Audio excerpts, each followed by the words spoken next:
He's amazing. You all agree, I can tell now, by the look in the eyes of yours that I can't see because of the light. Well, we have another person from the Bay Area, from El Cerrito. We have, yeah, I know, it's a continuing trend.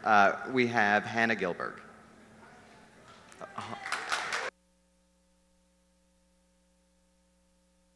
I'm sorry, it was Hannah Gilberg. Hi, everyone. My name is Hannah, and I'm going to talk about how we can improve the human connection in our documentation. In particular, I'm going to look at how Writing Without Teachers, a book written for college students in the 70s, can be applied to writing technical documentation as well. We'll look at ways to write, revise, and review documentation to make it more engaging and alive. First, a few words about me and my company. I manage the documentation for a company called Navis in Oakland, California. Our company designs software to track and optimize the movement of containers in and out of marine terminals around the globe. And like so many enterprise solutions, our software is highly configurable to accommodate the different business use cases of all of our customers. And because of all this complexity, our documentation is pretty critical to our customer success. With our team of 8 writers and 2 instructional designers, we stay pretty busy. We currently have over 10,000 pages of documentation to cover all of this functionality. Then this year, I had a revelatory discussion with the general manager at APM Terminals. APM is one of the biggest marine terminal operators in the world. They own the Maersk shipping line, and you may be familiar with the Maersk Alabama from Captain Phillips. Anyway, the general manager said, the online help has great information, but everyone still comes to me to ask questions. I tell them it's in the documentation, but they won't read it. I think it intimidates them. Maybe you can add screenshots. The same message started to come in from all directions. We weren't connecting with our customers, and it was critical to our business that we could do so. So even though we were creating piles of words that equaled the software, we weren't creating communication. So by the way, this image on top is supposed to be a pile of words, but it looks more like a word helmet, but you know, it's like, yeah. On top of all the feedback we had been receiving, this year my writing team faced another challenge. We became responsible for writing content that would be turned into videos. This changed everything now. Suddenly we had to think about narrative and how to write words that would be spoken. No one on the team had written for video before, so I tried to prepare everyone. The instructional designers created a storyboard template that broke everything down to easy-to-deliver bits, and as a group we talked about how to write in an engaging way. We even watched TED Talks together, but when the storyboards came in, there was still some confusion. Interestingly, most of the problems were with the feature overviews that provided the main purpose of the feature and how it worked. There was a tendency to go into the technical nuts and bolts of the features rather than rise above and focus on the main points and how the feature worked and why it was important. So I worked harder to articulate what I wanted in these overviews, such as providing the who, what, why, and where that can generally elicit the context that we need, and that helped a bit. But I soon realized those instructions were limited. There was no way I could provide a complete list of overview requirements that would result in the more engaging style that I was looking for. This was my central problem. I considered how Stephen Hawking managed to be engaging when talking about physics in A Brief History of Time. Certainly, if he could talk about quantum mechanics in an engaging way, we could talk about our features in an engaging way. But like with subatomic particles, you can't look head-on at what engaging writing is. You can only describe its effects. That is how we feel when we're reading it. I was feeling a bit lost in the desert, not sure what to do. I needed to steer my team towards more engaging writing. Our customers demanded it, and we needed to do it for our videos. but there was no straight, clear path for how to get there. So when I'm in a lost state like this, I'll go to one of our bookshelves at home, hoping to find something inspirational and thin. I came upon Writing Without Teachers by Peter Elbow, one of my husband's texts from his English Comp Master's program. This little book, published back in 1973, turned out to be a bit of a gem, and I realized its seminal importance. For one, it introduced the concept of free writing, which many of you may be familiar with from creative writing classes in college. We'll talk more about this later. Elbow also challenged the idea that academic writing had to be dense and hard to read. He wanted to bring clarity and connection to writing, and to challenge the idea that the quality of the writing was determined by academic authorities. Now, some of you are probably thinking that this is all well and good, but a writing book from the 70s is just too hippy-dippy for cutting-edge technology, right? But I'll show you how many of Elbow's theories are still relevant today. It all started back in the 60s at MIT. Elbow was teaching young engineers English Comp. Here's some MIT researchers from the 60s.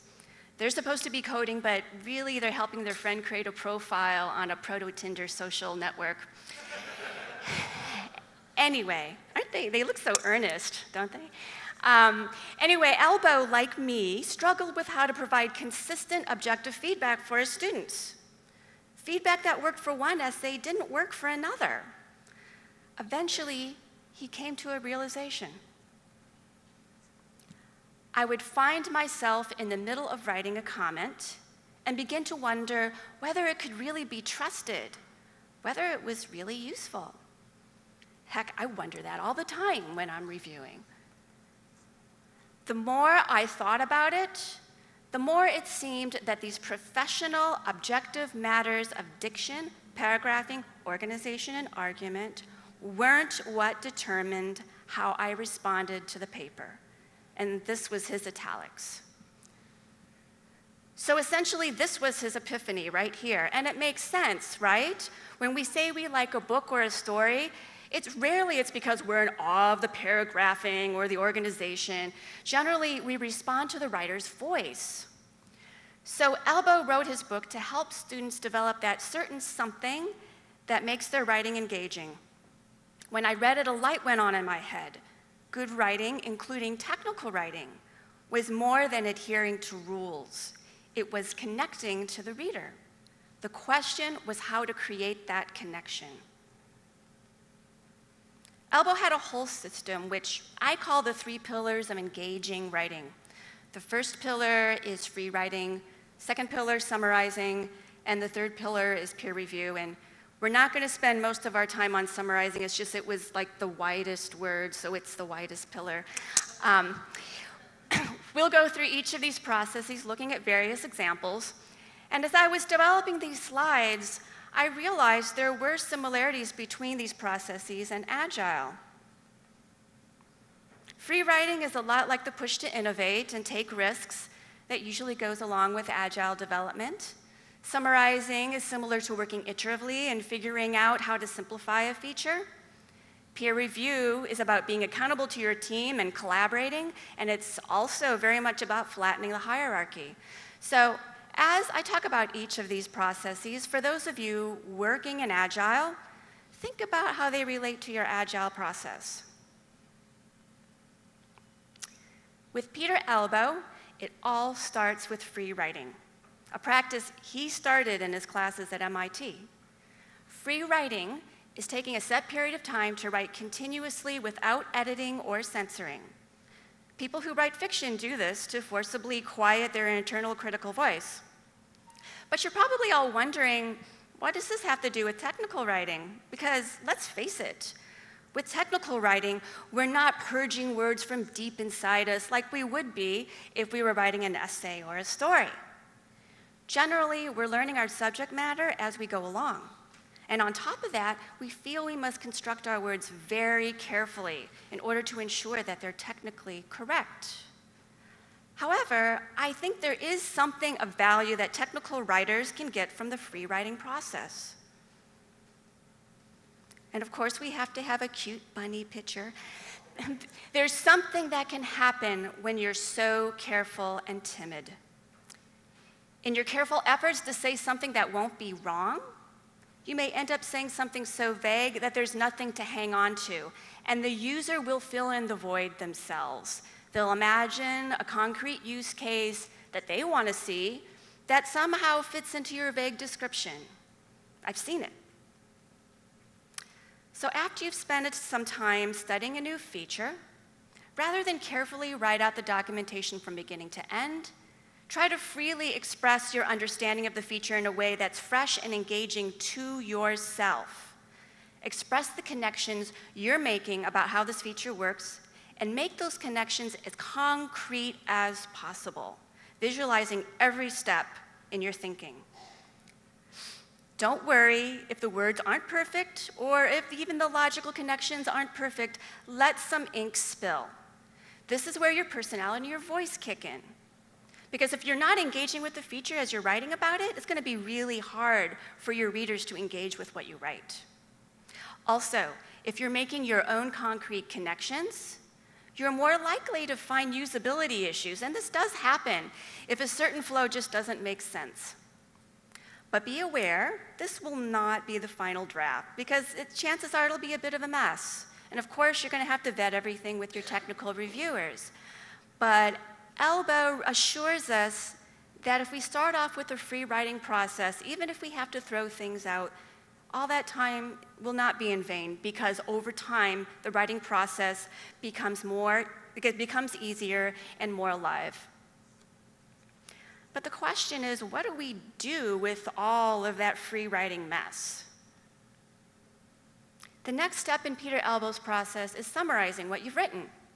This is where you take your freewheeling mess and boil it down to its essence. I like to think of this as the elevator pitch. When writers are trying to come up with overviews for new features, I tell them to imagine riding the elevator with our head of engineering. How would you describe the feature to him? You probably wouldn't want to go into the weeds, because executives generally aren't interested in those kinds of details. The exec wants to know why the feature is important and why our customers would care. Here's an example of a good summary from Autodesk's AutoCAD documentation, and I'll read it.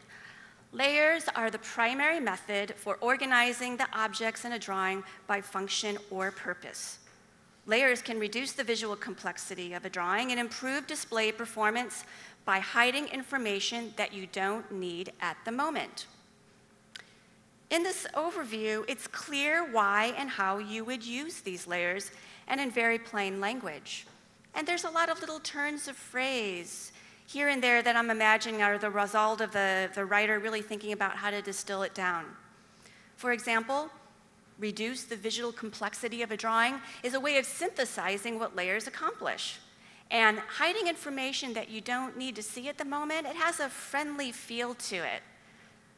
When I read this, I feel like I'm interacting with a real person, someone who's considered my needs and how this feature can address them. Another way to summarize is to think about what is most important about that feature. Some of you who have kids, or maybe weren't a kid so long ago, may be familiar with the book The Important Book by Margaret Wise Brown. It's a lovely, whimsical book that doesn't make a lot of sense if you're over the age of 3, but here's one page that pretty much captures how to sum up what's important about a particular thing. The important thing about a spoon is that you eat with it. It's like a little shovel. You hold it in your hand.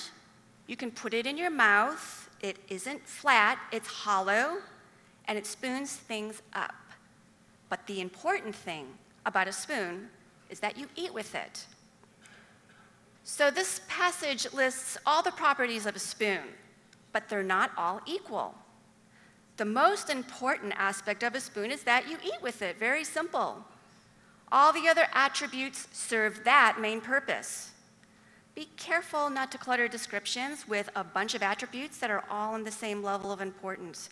We need to provide focus for our readers. So, how do you know if anything you've written and summarized has hit the mark? Give it to your manager? Give it to an editor? Elba was like a manager or editor of his students, telling them what was good and bad, but as I pointed out earlier, he figured out that this really doesn't work very well. So he developed some great peer review techniques. He didn't just want to make students better writers, he also wanted to challenge the idea that a single person, such as a professor or a manager, had the ultimate power to judge someone's work. I had my team use Elbo's review techniques while we were working on our storyboards, and we saw some interesting results. So I'm going to share a few of these with you. First, we're going to cover reading for voice. As part of the review process, you want to have someone describe the voice of your writing. Is the voice human, or is it more like an android? Is the voice friendly or pompous, engaged or distant? So let's look at an example of one reading for voice review that we did internally. And I apologize ahead of time, this is domain specific. It might not make a lot of sense. Here's the text. You should define the auto-update rule to automatically grant permission to overwrite the existing value of the gross weight with the VGM weight. So the reviewer said, what's down below, this is somewhere between friendly school teacher and a matter-of-fact listing, but also it sounds a little bit uncertain. I think this review is interesting, particularly where the reviewer states that the writer sounds a little uncertain. There were a lot of things we could unpack from her review, but the underlying issue was a basic lack of understanding of how the feature worked. Once we understood this particular bit of functionality, the whole thing was rewritten with a different tone and context. Here's the rewrite. Since XPS does not have a VGM field, to see the VGM in XPS, you'll need to configure N4 to push the VGM value to the gross weight field in N4. This, in turn, will update the gross weight field in XPS with the VGM value. Now, of course, none of you really you don't understand the business entities going on here. It's very domain specific. But even if you were to switch out all of the nouns and verbs with foreign words, you can tell that the tone is different. It's more confident and more directing. But what was interesting about this process is that we identified that there was a problem with this small passage just by the fact that the tone seemed a bit off and uncertain. Summarizing and sayback is another technique that's basically like when a therapist listens to you, looks away, and then comes back saying, so what I think I'm hearing you say is this. Don't you think that's what this guy is saying to this woman right now? Either that or he's hypnotizing her, I don't know. We summarize or restate what people say as a way of letting them know that we're paying attention and care about their thoughts. And it's also a way of letting people know that they're being understood. Once when Peter Elba, the author, had someone review his own work, the reviewer said something to the effect, so essentially you're saying X. And Elbow said, but I did say X. And then he thought about it and realized that he thought that he had explicitly stated X, but he had in fact only implied it. So this technique is really good at getting at what is only implied but not explicitly stated, and this is a really common pitfall with all kinds of writing. I had my own experience with this as I was working on this presentation. I ran through this presentation with someone in support, and as I was delivering it, she was smiling and nodding her head, and I thought, oh, this is really going great. And then when I was finished with the presentation, she looked at me and she said, you know, I don't have any idea of what this presentation was about. And I realized it was because I hadn't stated up front in the first slide exactly what I was going to talk about. I thought that was really funny. I assumed, oh, I'm building this up. It should be understood. It wasn't understood. The next technique I want to share is movies of the mind. This is probably the most powerful peer review technique. This is where the reader describes their experience of reading your work as they're going through the process of reading it. It's like your Tom Servo on Mystery Science Theater 3000 with your impressions and associations bubbling up with every word that you read. Maybe this sounds annoying, but if done properly, you can get a pretty good idea of what effect your words are having on people. The important thing about movies of the mind is that your reviewers just report their subjective experience. You don't talk about what you think is right or wrong based on any objective rules you may know. That means no copy editing, pointing out typos, etc. So let's use movies of the mind to figure out who out there does a good job at explaining quantum mechanics. I didn't study physics in college, and my mind isn't really designed for this sort of thing, but like most lay people, I like to get the gist of things that are difficult to understand. Here's the Physics for Idiots website that seems to be designed for people like me. It says it's a site to help make science simpler. Let's find out how they explain quantum mechanics, and as we go through, I'm going to articulate and show you images of the movie that went through my mind when I first read this. In the beginning. Okay, in my mind, we're going back to the dawn of time, to the dawn of all human understanding. There was continuous flow, just seeing wavy lines, water. And then Max Planck came along and proposed quantization. Okay, I'm lost. Quantization basically just means that instead of being continuous, things can only exist in multiples of certain values. Seriously, this was the image I got.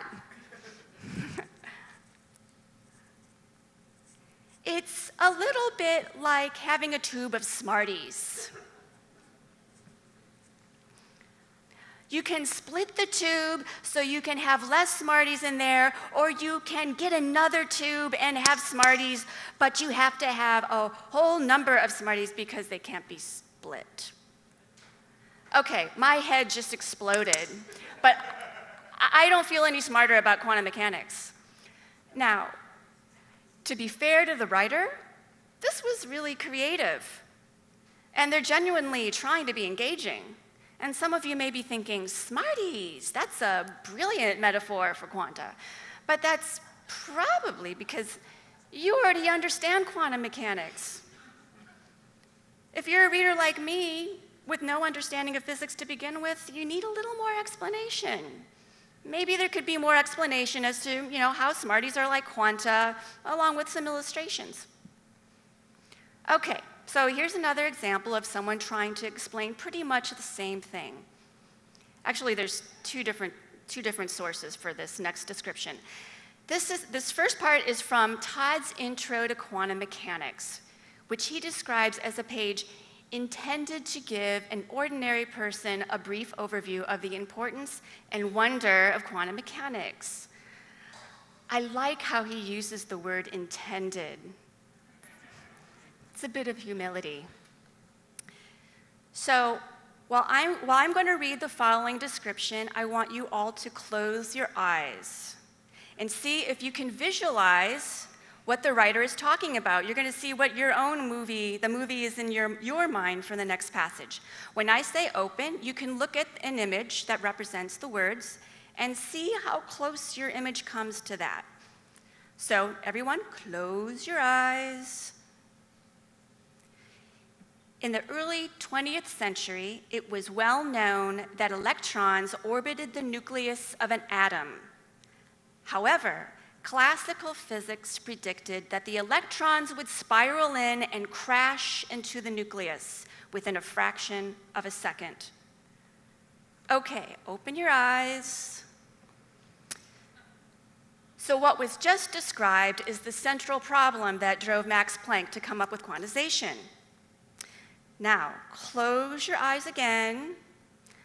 I'm going to read you another passage taken from a physics lecture from the University of Oregon website. All eyes closed? Okay.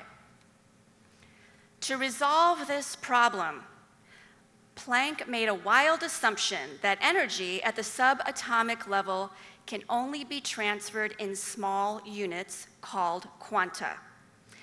The term quantum leap refers to the abrupt movement from one discrete energy level to another. Okay, open your eyes. All right, so who had a pretty good movie of the mind with this these last two passages compared to the first? Yeah, it was better for me as well. Possibly because the elements of quantum mechanics are fairly well explained so that your questions are answered as you go along. At least this was the case for me. But as much as you try to anticipate your users' questions and experience, it's really hard to catch everything, and that is why the review process is so important. So to review, we covered the following peer review techniques: reading for voice, summary and sayback, and movies of the mind. So here's some suggestions for how to implement ELBO's peer review techniques. Choose a few trusted reviewers. Your peer review team can be other writers, or you can draw from people in other departments, such as support or professional services, and even marketing. You're supposed to do this. Support, profit, services, okay, marketing, all right. The important thing is that your reviewers are honest. So I just have to say my son helped me put this together, this little diorama, and we put too much time into this, but it was fun. Everything is awesome. Ideally, do one review technique at a time. I'd say movies of the mind first, then reading for voice, and then summarizing and sayback. And if you don't have time to go through all 3 rounds of review, give a different type of review to each person. And with all the different feedback from the different departments and different viewpoints, you can really get a good idea of where your writing is going off the rails. ELBO covers other review techniques in Writing Without Teachers, and you can also read about them in the book Sharing and Responding, which he wrote with Pat Belanoff. But maybe you're wondering about the results of rolling this out with the writers at Navis. Though we're just beginning to use these techniques with our writers, I'm seeing more writers come alive with their voices. It's really great. And one writer said that after over 15 years of technical writing, she feels like this process of writing the storyboards really resulted in a greater understanding of the features that she was documenting. And so now I'm going to tell you a little story that illustrates the kind of thing that can happen when our documentation doesn't engage our users. Once upon a time, somewhere off into the future, there will be a company that makes jetpacks called Mongo Mosquito. Mongo Mosquito made a great product. There's supposed to be audio in this, but everyone loved their jetpacks except for one thing. After 4 months of constant use, they started to make this weird sound, which you can't hear. The workaround was to push a button on the side that was meant for something else, and you had to push that button every 5 seconds, so their fingers started to hurt. They got repetitive stress. Oops. Everyone complained to Mongo Mosquito. They complained to support, on forums, at jetpack conferences. So Mongo Mosquito decided they had to do something. It turned out that the root cause of the problem was in the bowels of the jetpack. The Lindstrom-Spinoza cable. It was going to take 3 months to fix the Lindstrom-Spinoza. There were Lindstrom-Spinoza confluence pages. Every day they had a Lindstrom-Spinoza stand-ups. Lots of work was done. QA tested it, passed QA, and they're going to let everybody trade in their old Mongo Mosquitoes for the fixed version. So guess how they described the fix in the release notes? Fixed Lindstrom-Spinoza. And the customer said, "What's the Lindstrom-Spinoza? My finger hurts."